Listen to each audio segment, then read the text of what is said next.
Hello and good morning, everyone. Right away, I just want to give a huge thank you to one of my closest friends, Jamie. I haven't told many people other than my parents and two or three other people that are close to me about this thing. Still, I outed myself to her on accident by opening a video she sent me with this podcast account rather than my personal. Whoops. But all she had to say was kind words. And it truly meant a lot, so thank you, Jamie. Besides that, let's get right into it. Sometimes you hear a case and it instantly creates this pit in your stomach that won't leave. I had skimmed over 3 much more in-depth and interesting cases before kind of randomly coming across this, but I just couldn't move past it. The circumstances, the uncertainty, the victim, it's all too bizarre. This is the mysterious disappearance of Mark Donald Ramin. My name is Eli, and this is Murder in the Morning.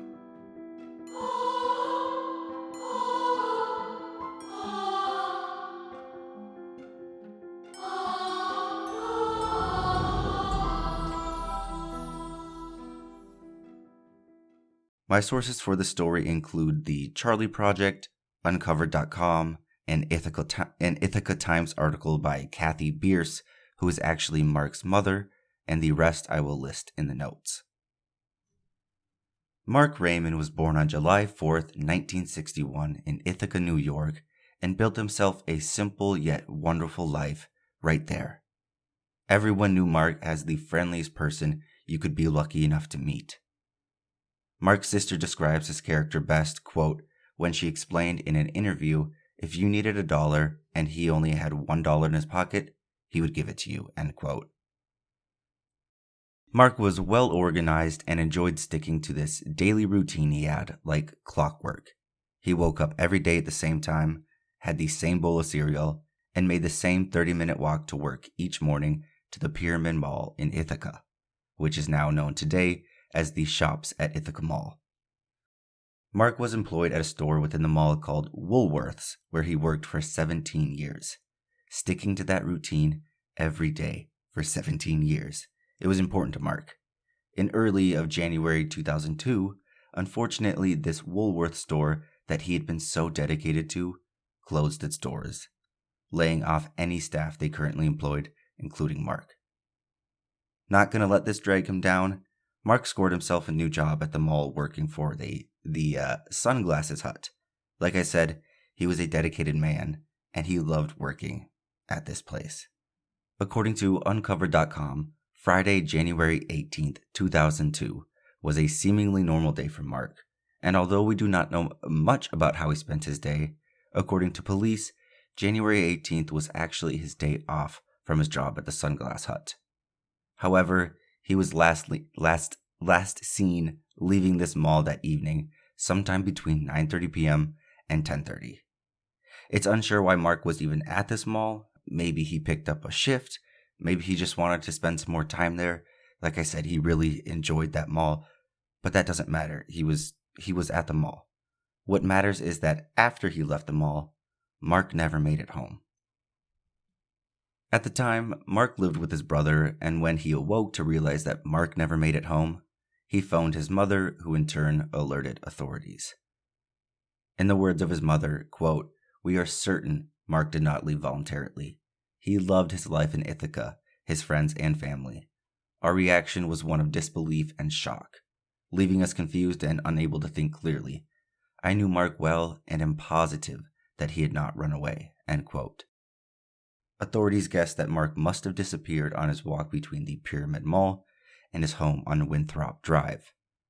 So I pulled this up on maps, and to be precise, it is a 22-minute walk over roughly 1.1 miles to the center of Winthrop Drive, and this whole walk is contained to almost entirely business or residential areas. My point is, he doesn't have to walk through a secluded forest or down any unlit gravel roads. The worst is passing either underneath or over top of a freeway. Quote, "An extensive search of the region produced no clues as to Mark's whereabouts. Police searched areas around his home, the mall where he was last seen, an area near Fall Creek, and various searches along his usual walking route to work. Unfortunately, these extensive searches would lead police no closer to finding Mark. Ramin is considered to be a very dependable person with strong family connections who would be unlikely to disappear voluntarily, end quote. Now, I came across one source that claims Mark was spotted 3 days after his disappearance at a Tops supermarket in Lansing, New York, but I couldn't confirm this through any other source, including NamUs, so please take that with a very large grain of salt. Plus, his credit cards and bank accounts were monitored and had zero activity since the day he vanished. So, I highly doubt that. Sadly, none of these searches would ever turn up anything. There was no witness who had seen Mark, no evidence of Mark, and most importantly, no Mark. According to Uncovered.com, at the time of his disappearance, Mark Ramin was 40 years old, 5'5", weighing approximately 135 pounds, and had brown hair and hazel eyes. Mark was last seen wearing a tan jacket, green golf shirt, blue jeans, and light green sneakers. He wore gold rimmed glasses and is missing the tip of his right middle finger. Today, Mark would be 60 years old and remains missing over 20 years after he was last seen. And that is pretty much where the reporting ends. Mark is still a missing person, and his case is pretty much as cold as ever, unfortunately. But like I said up top, Mark's disappearance bothers me in a way that many other cases haven't, and I don't know, I just couldn't stop thinking about it. That couldn't be it. Why then? Why, after 17 years of sticking to the exact same routine, did Mark suddenly disappear? My biggest concern is his change of jobs. According to everything that I've read, this was the only thing out of ordinary for Mark. This was the only thing that changed for him in the past almost 20 years or so. My best guess, that mall would be a good place to start. Either his ex-employer or maybe his new employer at the Sunglass Hut. That's the only thing that changed. The police couldn't find Mark, so to me, it's more than likely someone doesn't want him to be found.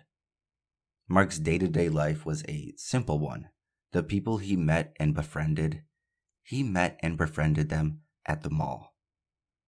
Mark was there on his day off. He enjoyed being there. That mall is key to this case. I don't see any record of investigators questioning his co-workers, his friends, his employers. Yes, they searched the mall and the surrounding areas for Mark. But did they question the people in Mark's life? I don't know. It doesn't look like they did. At least I couldn't find any evidence of that. But that's my best guess. The people that were inside the mall were overlooked. And that, my friends, is the mysterious and unsolved disappearance of beloved Mark Ramin. As sad and frustrating as this case is, I hope it made you feel something. I mean, it sure kind of moved me. Again, thank you all for lending me your ears for a few minutes or so. I love doing this, and I appreciate each and every one of you. If you want, I invite you to stick around after the music for another bonus story today. Okie dokie. Bye-bye.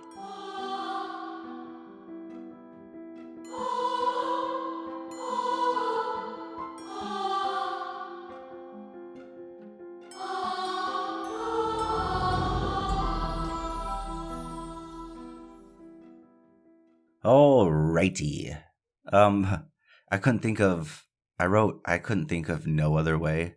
I couldn't think of any other way to cheer myself up than to find some positive missing person news. And thankfully we have some. Titled, Skeletal Remains Inside Car Found by Fishermen in Illinois River Identified as Men Who Disappeared in 1976 from CBS News. CBS News, their crime division, they always have the longest titles. 1, 2, 3, 4, 5, 6, 7, 8, 9, 10, 11, 12, 13, 14, 17 words long. Anyways, quote, DNA testing on skeletal remains found in a car. And then they always start the article with basically exactly what the title says. Sorry. Okay. DNA testing on skeletal remains found in a car pulled from an Illinois river confirmed they are those of two men who vanished in 1976 after leaving a farm auction. Testing performed by the Illinois State Police Division of Forensic Services confirmed that they are the remains of Clarence Owens and Everett Hawley, the Winnebago County Coroner's Office said on Tuesday. Hawley, who was 72 of Stockton, Illinois, and Owens, 65 of Freeport, Illinois, vanished after leaving a farm auction on February 19, 1976, near the Winnebago-Ogle County line. Hawley was a real estate broker in Freeport, while Owens was a salesperson in Hawley's firm. Winnebago County Sheriff Gary Karuna said in a statement, "This brings us one step closer to providing closure to the families of Clarence Owens and Everett Hawley, who have waited many years for answers that have been affected by this tragic case." In March, people fishing along the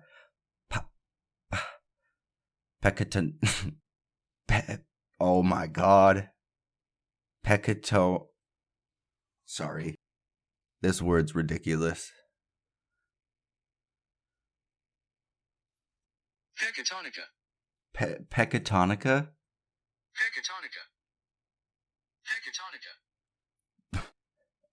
Okay. I couldn't even sound it out.